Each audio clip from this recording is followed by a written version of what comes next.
Hi Dino, thank you very much for coming to our interview.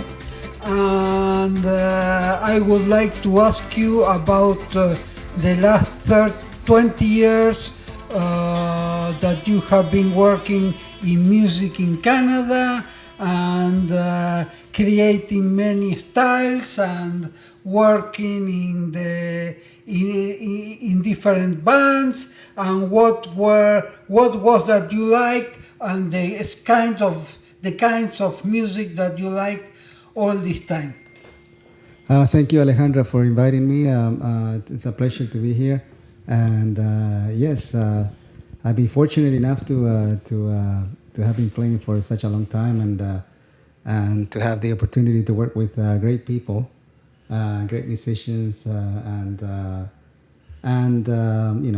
to learn all the things I know through all the different styles that I have learned through the years.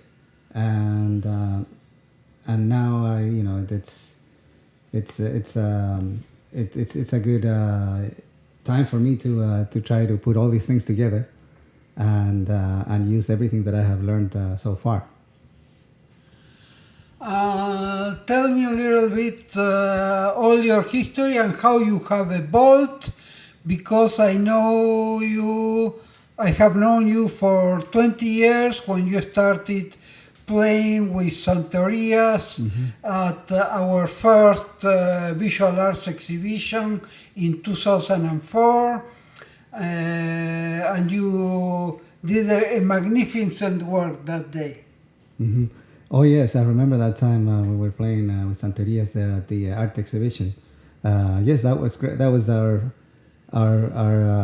beginnings, and that was the first Santerias lineup.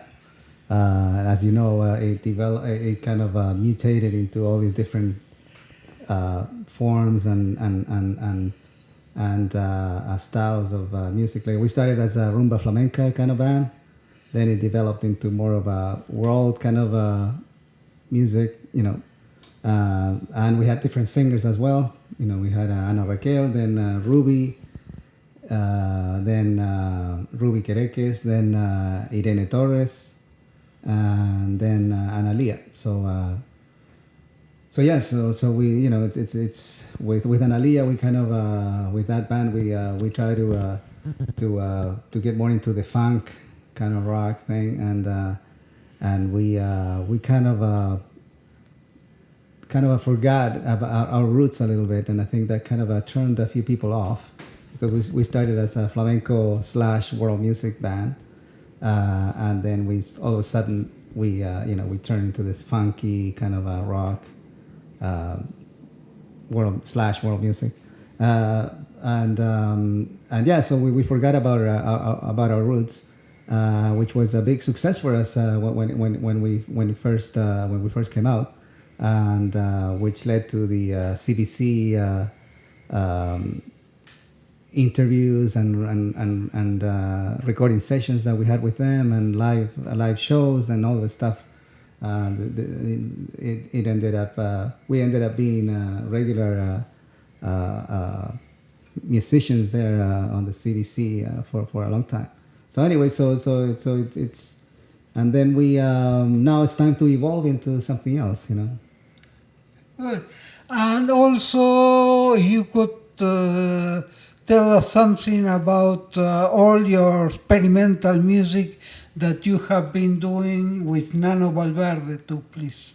Oh yes, well that came right after the end of Santerias, when we decided to disband the band, and everyone went on their own solo things, and by that time I was already working with Nano, and we were we had been working on this kind of minimalist concept, because we all came from backgrounds that where we played actually beautiful harmonic music. So the idea was to play to do something that was completely opposite to what we had been doing up to that point. And I know Nano since I was for a long time. We both He's one of the reasons why I got into playing guitar, you know, and all that stuff, because he formed a band at the Toronto Chilean Association, and he did some workshops, and that's where I learned how to play. And we formed a youth group, like a youth band, and we were playing folk, South American folk music, Andean music, and then we were one of the first groups to play at City City TV. There was a program there, I forgot the name of it, where they were playing, like showcasing musicians from the different communities that we have here in Toronto. And we were one of the first ones to basically be on TV, on City TV, and play South American music. So it was a lot of fun. We were all like pretty young too, 17, 18. So that's how far I know Nano, and so now we've been doing all this experimental stuff. The idea was to basically instead of having a palette of sounds, a full color panoramic, I guess, of sounds, and to paint with two colors instead of having this full array of sounds and colors.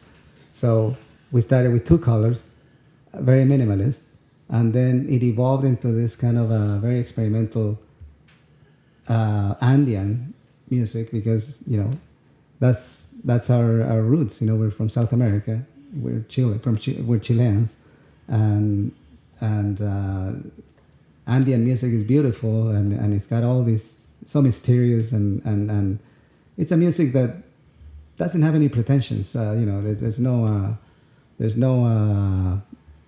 we don't want to be famous, or we don't want to make it. If we can make some money, sure, but for the most part, it's a labor of love, I guess you can say, an art, for the love of art, That's what it is. Okay, thank you very much for coming to our interview, and it was nice to hear about all your experience along the years. Thank you, Alejandra. Thank you very much, and thank you, LCCA. And I guess we'll see you soon. Thank you. See you soon. Bye. Bye-bye.